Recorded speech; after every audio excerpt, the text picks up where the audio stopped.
Thank you very much. Good afternoon. Um, I hope you can see me. You know, I was once told by a son of my dad, why are you making jokes of yourself? You know, because I'm going to be bigger than you in a few short months. You know, but so I told him, well, my son, that's not really an achievement. And he's probably 10 or 11 years old. I just want to say firstly, thank you very much for providing us the opportunity to present. We have 20 minutes, so we cannot say everything that we'd like to say, but I was thinking about, what could we basically say about Stats SA? Sometimes, Stats SA is an entity that not many people is aware. Certainly when I was doing my honors at UWC, I never knew of Stats SA. And eventually I picked up a pamphlet on the floor, and this is where the information is. And it was an internship program, and I applied, and I was an intern, and the rest is history. So I'm basically known as the father of interns at Stats SA 14 years ago. And today I can safely say that it's still a road of discovery. But if you heard the term stats, lies, them lies, you've read the book. I just want to say that the presenters before me, thank you very much. You guys are speaking about the modern, the fourth industrial revolution, the future. We finally have gone digital with Stats SA. So it took us about 12 years, actually 2006, when I initiated the promote, can we take the paper and pen, can we start going digital? As we stand today, we're doing our quarterly labor force survey on a digital platform, which is Device. And I can safely say that we're also using SAS, as a background. So I've been using SAS for the past 14 years. I put up my hands slowly. But yes, thank you very much. So without further ado, who are we? That's the minister, Mr. Jackson.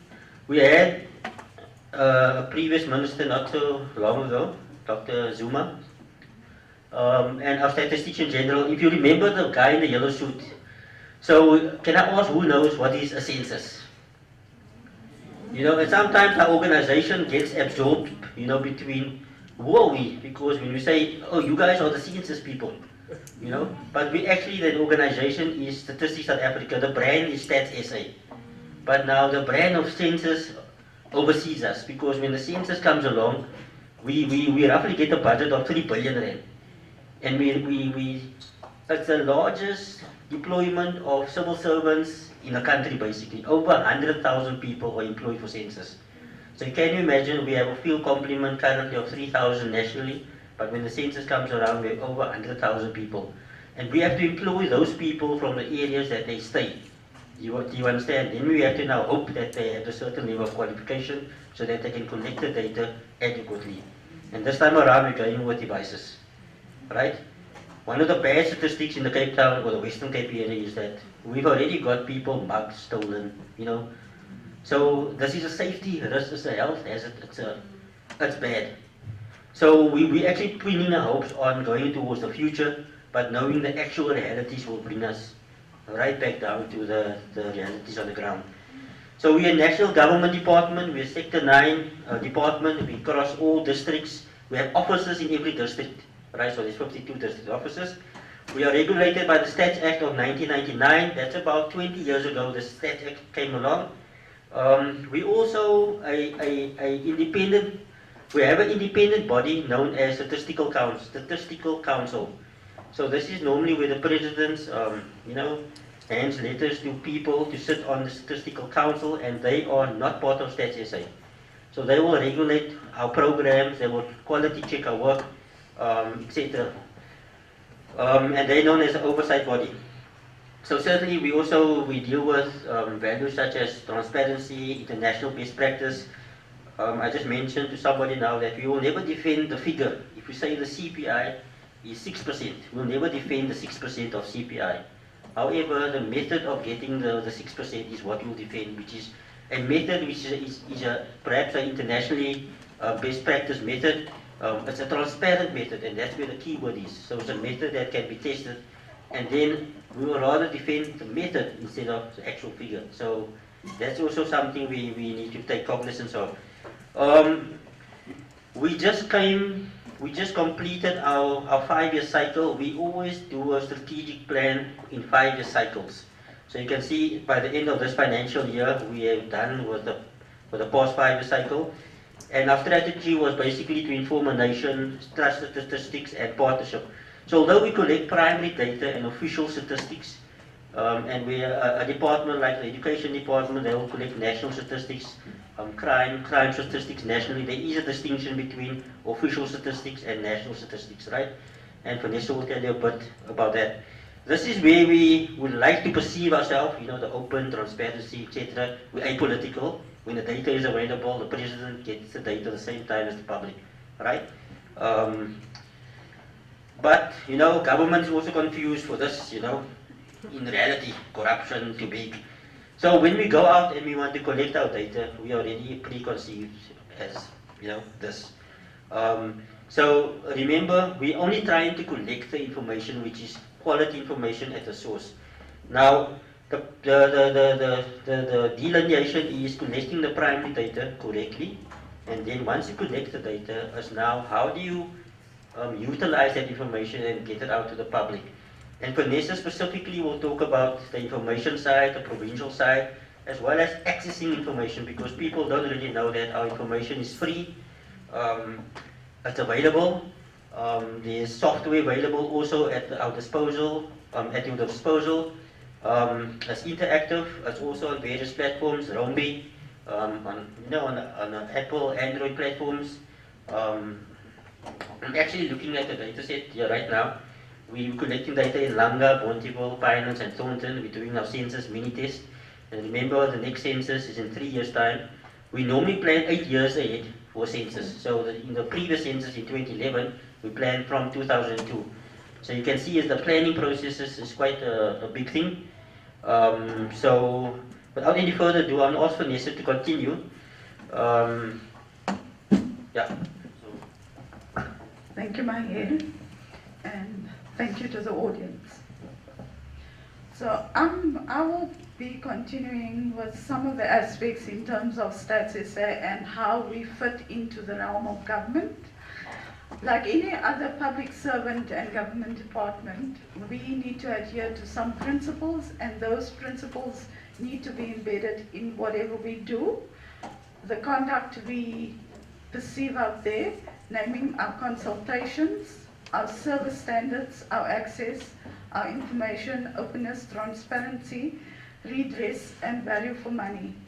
In terms of consultation, we have various platforms in terms of how we disseminate information or how we open up information to the public.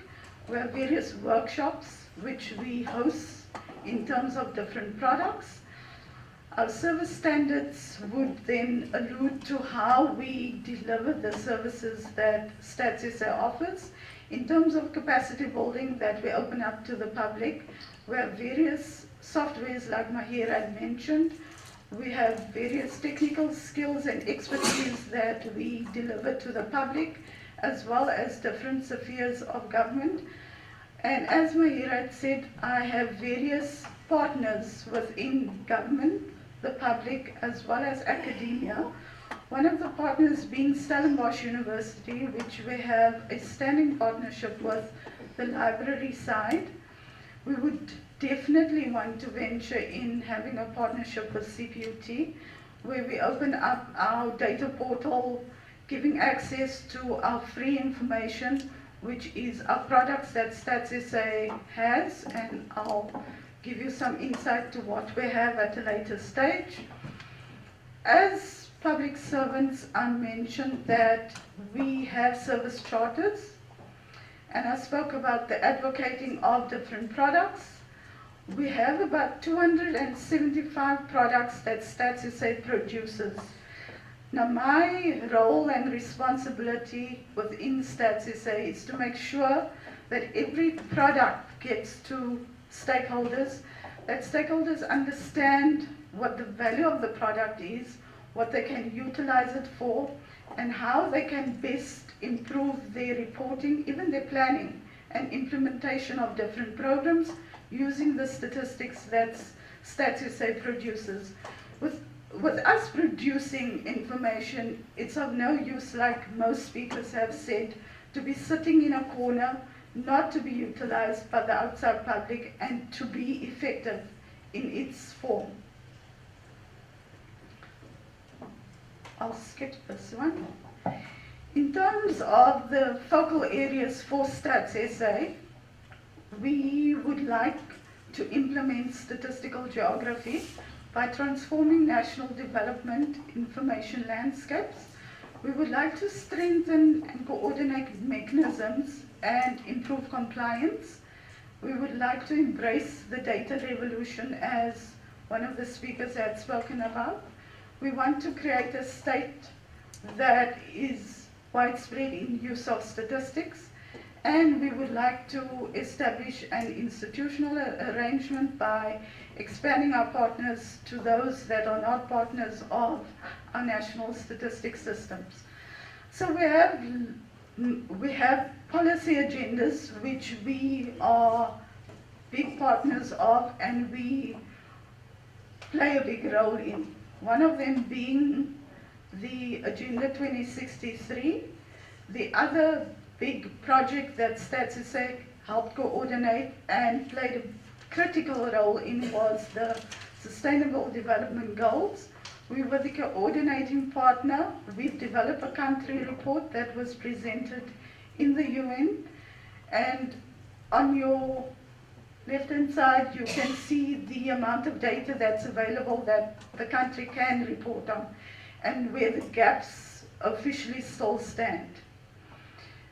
We have another product called the Integrated Indicator Framework, which speaks to different frameworks within different district levels. So the Integrated Development Plan, which we find in the district levels, which is a planning tool or framework within municipalities. We have the development plan in terms of district. We have a provincial development plan. We have the MTSF. We have the National Development Plan being the key planning document. We have the SADC regional plan, the Agenda 2063 and the SDG. These are the national priorities which I'm not going to spend much time on. In terms of statistical products that I spoke about, 220 of them speak to our economy, meaning the economic performance, the employment, price stability, financial performance, primary and tertiary sector, the environmental and agricultural sector. 45 of them measures our society, meaning educational and skills, unemployment and job creation, health and social development, poverty, inequality, housing access, governance, crime and public safety. And I'll go through some of the publications that speak to these themes. What I want to mention is that as any other organization, institution or business, there are risks within each sector. In terms of StatsSA, there's a demand risk in terms of data. We collect 265 data sets, but it does not mean that we are servicing the needs of every citizen in South Africa. Therefore, we rely on other partners, we rely on businesses, as some other speakers have said. We use some administrative data sets to input into different publications so that we can service the needs. So one of our partners is SARS and Home Affairs, where we're using registrations, births, deaths to filter into our publications as well. We have budget constraints like most partners out there. Therefore, it means that we need to revamp and strategize, like we are saying, thinking of new ways, thinking of creating new opportunities to reduce costs in every way. And that also means that we would then in turn reduce some of our products that we would not be able to feed into the public domain. I'm going to go on to key indicators. Most of you are well aware that there are key indicators that are released. One of them being the gross domestic product, the unemployment that Mahier spoke about, the quarterly labor force survey, the population estimates, which is our mid-year estimates, that is an estimate based on the census data. Then poverty and service delivery, CPI, fertility and mortality. I'm going to skip the work program, the organizational structure. Coming to the provincial perspective, being the customer and trying to deliver a service, we have customer relation management tools. We capture the data of our stakeholders. We deliver service of disseminating products, as I stated before. We do training on all our products as well as whatever data sets we have in-house. We do reviews of documents as well as statistical analysis of other reports. I'll skip this. So in terms of social statistics, we have various data sets, the one being census, the other being community survey, and then mid-year estimates. And as the presentations will be shared, I'm not going to read out the type of information that you guys can get from there. Vital statistics is another component. They produce the crime statistics, tourism, domestic tourism. They have a gender series publication. Education and gender is one of the themes. There's the general household survey, the living conditions survey, migration and divorces, recorded live births, social profile of vulnerable groups, tourism and migration, victims of crime, quarterly labor force survey, consumer price index is part of the price statistics, income and expenditure, earnings and spendings in South Africa, national accounts produces the GDP and monthly earnings of South Africa. In terms of the products, and I'm coming to an end, we have different versions and formats. We have print, we have the interactive website, we have the interactive mobile app, and Mahier spoke about Romvi, which was one of our innovative producing items, whereby the Apple iPhone was one of the can carriers for the app. We have fact sheets, we have the census in brief, we have highlights of key results, we have statistical releases, we have key results, how some of the counts was done, especially for our surveys. We have metadata, which is information about every survey that's available. We have post-enumeration, which happens after every census. We have time series data where you can go back and do some time series analysis. We have Supercross, which is a software that can be installed on any desktop as well as laptop. We have Mapsalab, which is an internet interactive program. We have a census atlas. We have the Romvi, which I've mentioned. We have municipal profiles on our website. We have monographs, which would be one of our future releases. I'm going to skip that. We have Nestar, which is a data set within our website, which you can download any of our data sets in a format that is useful to you as a user. We have a 10% sample. We have census at school. This is just an information chart on one of our surveys, which is the non-financial census of municipalities.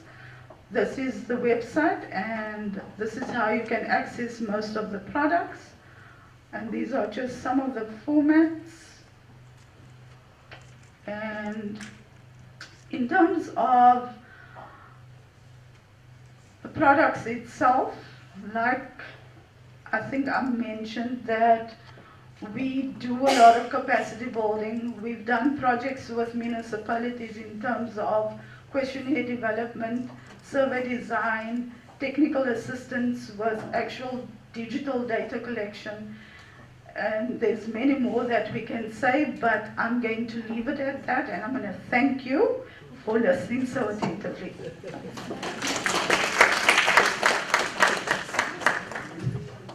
Thank you very much, Mahier and Vanessa. I think it has been an eye-opener for what Stats SA really has available for all of us in libraries, academics, in whatever work we do. And I think it will probably be beneficial for us to take them up on the offers that they are making. So thank you very much, Mahier and Vanessa, for a very enlightening presentation. We will now entertain questions from the audience.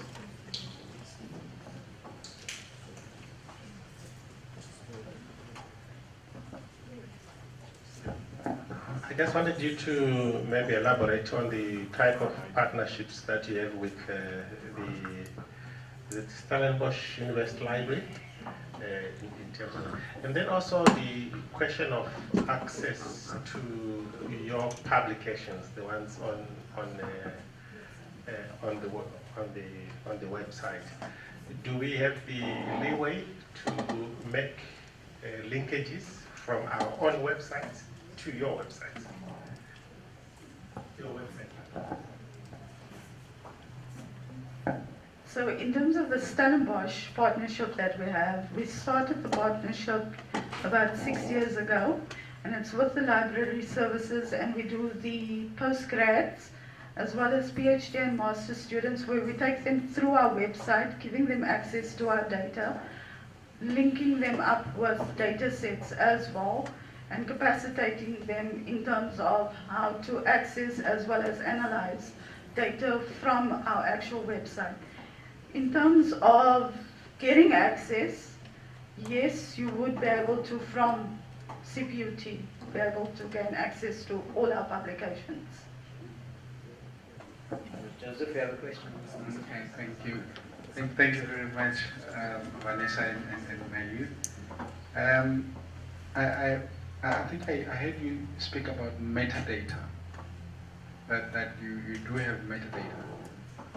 Who is responsible for, first of all, creating the metadata and managing the metadata? Is it yourself, or do you have librarians or information specialists doing the metadata for you? A couple of years ago, there was a division called DIMIT, not DIMIT. I always call it DIMIT, but okay, DIMIT. It's Data Management Information Delivery Section. Remember we have a head office in Pretoria. Now in Pretoria, I'm not sure if you saw our new building. It's in Salvokop. But at that Pretoria office, basically there is another, I don't know what's the division called now, but the metadata management, I know, it's basically, it's developed, right? And it's standardized. So, you know, what's important is that metadata development isn't something that, you know, the Western Cape province or each province does it on its own. It's a standard agreed set of metadata for each publication, for each survey. So I mean, in those metadata, definition of a household, you know, all the meta tags that's relevant, you know, that can be accessible through the library, it's there. So there is a storage, but it is centralized in Pretoria. It is access nationwide. I mean, anybody can have access. Our reports normally come with metadata and a document describing the metadata. I mean, you know, which metadata is available. Yeah, unless you want to. Thank you, Clovis. Any more questions?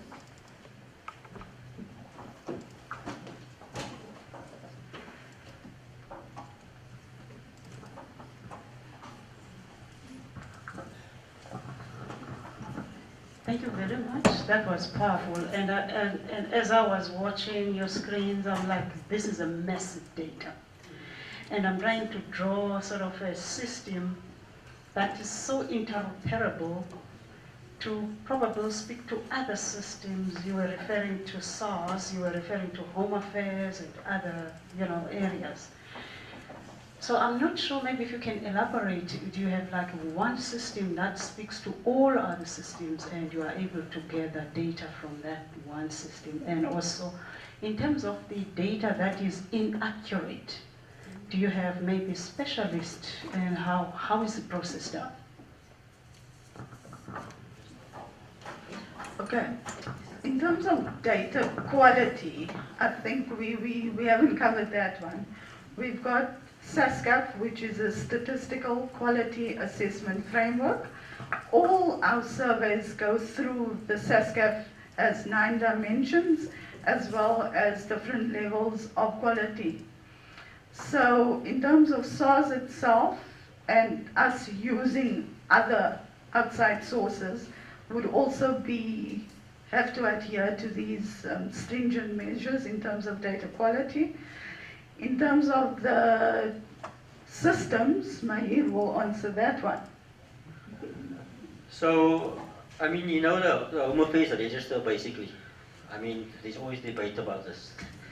The, what do you call it, the population register, where you have your national ID, and the question is always, can this ID be a duplicate of another person, you know, is it? And whether our statistics, when you come up with a mid-year population estimate, is it really reflecting according to what the population register? Now you must remember our questionnaire, we go there with a questionnaire, and then sometimes the question is around, you know, who are you counting? Are you counting South Africans? Are you counting foreigners? You know, those things. And in our questionnaires, we're not allowed to capture your ID, you know, and those type of things. So you must remember the type of challenges we face. But nevertheless, just to answer around the question around systems.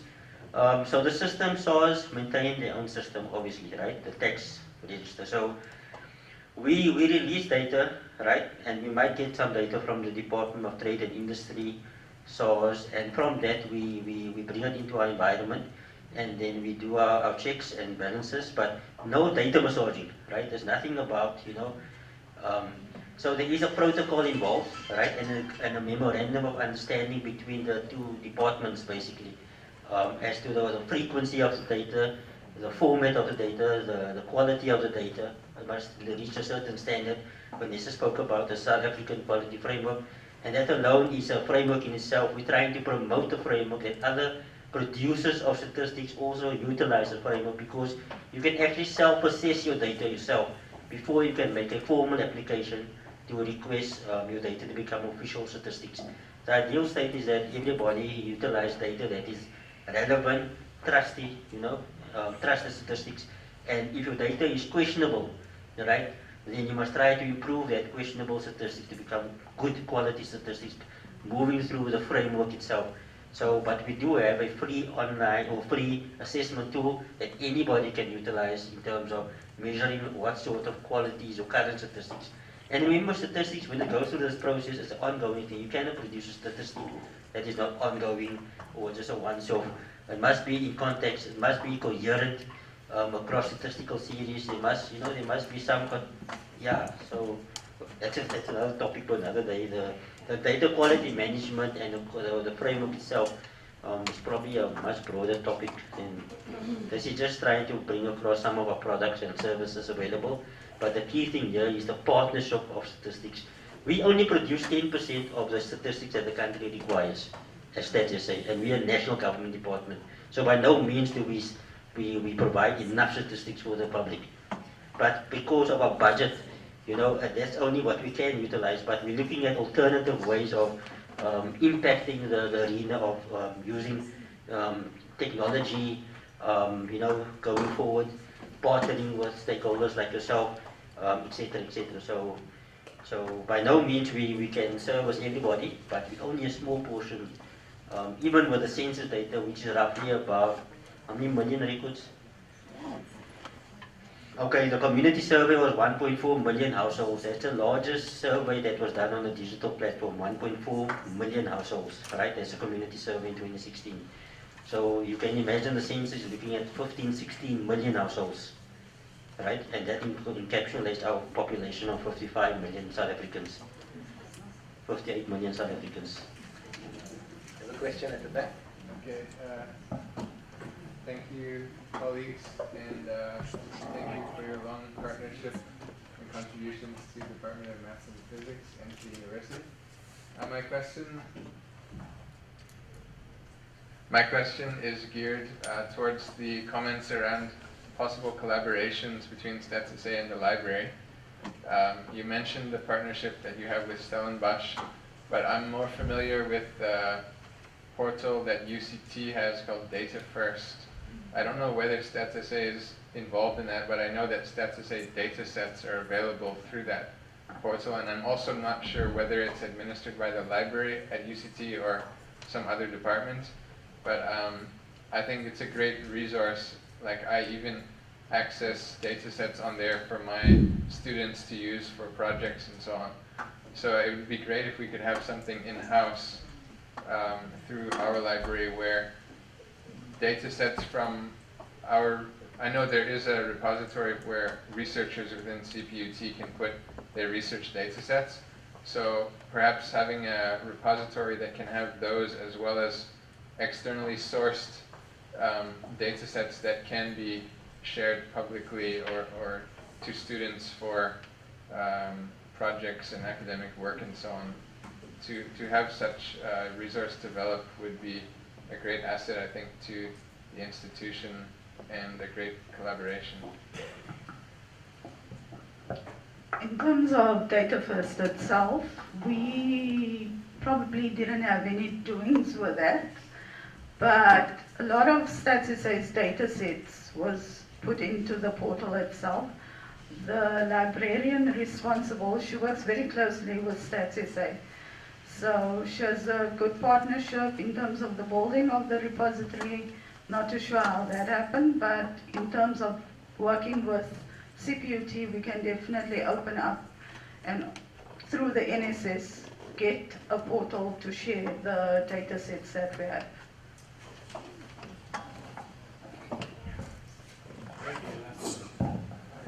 Yeah, I think maybe just to share with colleagues, I think within CPUT libraries, in our own management committee, we have just started talking about, can I say, technical reports, or really building a collection of technical reports. And I really see the linkages with StatsSA as probably one starting point. During lunch hour, I went upstairs. I just wanted to see what kind of reports come out of this institution. Unfortunately, they just run conferences. But I thought it could also be another starting point to get technical reports on renewable energies and really put them on your own websites to make them more visible for the various types of researches and so on. But I think what is really missing, or probably one of the biggest challenges in terms of our work as librarians, is to begin to talk about this type of data. We are busy talking about research data management, but already there's this wealth of data that a lot of our students could actually shorten their research time or period, or the rigorous process of going to collect data, because a lot of useful data that can be manipulated already sits with government agencies. It sits everywhere, but it's the type of instruction, it's the type of supervisors in terms of awareness of some of these sources which are already in existence. But I think as librarians, I think we also have a role to play to make sure that we make our own communities aware of such powerful resources. Thank you.